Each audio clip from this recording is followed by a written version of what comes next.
The Dallas Cowboys are one of the hottest teams in football this season. Squad, it's your favorite YouTuber goes back in to say I am disgusted to even talk about this team. As being a fan of the New York Giants,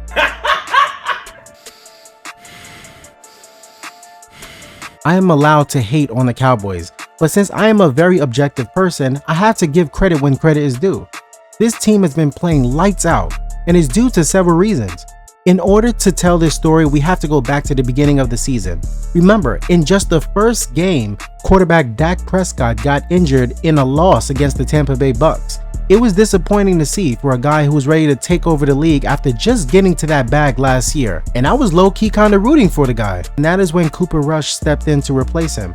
Now, at the time, a lot of fans were calling this a waste of a season and assumed that the team wasn't going to win that many games with Prescott out. I don't blame many of them for thinking that.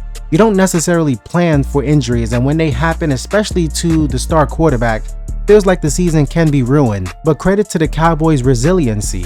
Under Rush, they ended up winning 4 out of their next 5 games, only losing to the Philadelphia Eagles, who were undefeated at that point. Prescott was then cleared to play for Week 7 against the Detroit Lions, threw for 200 yards and a passing touchdown in a win. And I'm like, okay, it's the freaking Lions though. No way should we consider the Cowboys a top tier team when they're just probably getting lucky in some of these games and they haven't really played against stiff competition yet.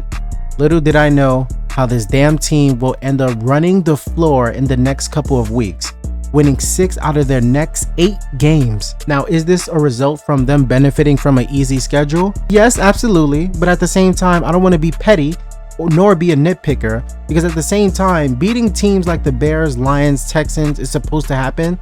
But I can't sit here and say that the Cowboys have not been tested yet. Week 11, the Vikings, who were 8-1, hosted them and then got absolutely washed. I mean, it was an absolute slaughter, squad. The Cowboys executed the fuck out of them, 40-3. Dak Prescott threw for 276 and 2 touchdowns. The offense just ran all over the Vikings and they could not stop it. And of course, recently the Cowboys got it back in blood against the Eagles, defeating them on Christmas Eve in a shootout, albeit an Eagles team without Jalen Hurts, but is still the best team in the league respectfully. In fact, when I was watching this game, I noticed that they got off to a particularly bad start and fell down by 10 twice. So even what we consider to be a subpar season from Dak, how are the Cowboys able to compete at such a high level? Well, in my opinion, the defense is carrying them, and it's not even close. When it comes to that side of the ball, the Cowboys lead the league in takeaways and are among one of the best teams when it comes to total sacks. So when you think about it, they're shutting down other offenses and are at least applying a lot of pressure on opposing quarterbacks. Forcing fumbles, pick city.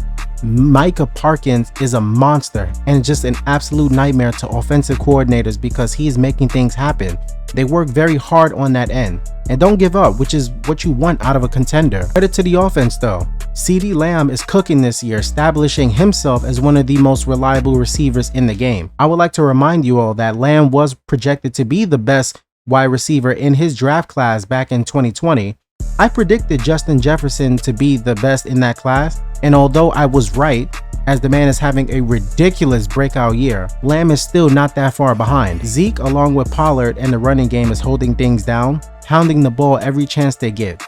Once you convert each time and you get a fresh pair of downs, that eats up the clock and takes more time away from the other offense and just allows your defense to rest up. It's a solid strategy that the Cowboys have committed to, and it works, I'm not gonna lie. So do I see them winning the Super Bowl? Well, hopefully not, but I wouldn't be surprised. The Cowboys have shown to compete against the top teams in their own conference, and in order to at least get to the Super Bowl, they will have to at least do it again, this time on the road, and play the best football in their lives. But let me know down in the comments below, squad, how far do you see the Dallas Cowboys going this season? And until then, stay tuned.